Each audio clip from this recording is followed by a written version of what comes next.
सत्यानन्दचिदात्मने सर्वान्तरात्मने श्रीमद् वेङ्कटेशाय मङ्गलम्।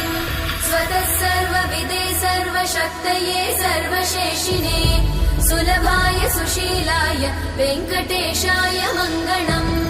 परस्मै ब्रह्मणे पूर्णकामाय परमात्मने प्रयुञ्जे परतत्त्वाय वेङ्कटेशाय मङ्गलम्।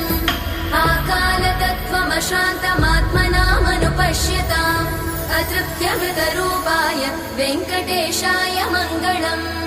प्रायस्वचरणौ पुंसां शरण्यत्वेन पाणिना कृपया दिशते श्रीमद् वेङ्कटेशाय मङ्गलम्। दयामृततरङ्गिण्यास्तरङ्गैरिव शीतलै अपाङ्गैः सिञ्चते विश्वं वेङ्कटेशाय मङ्गलम्।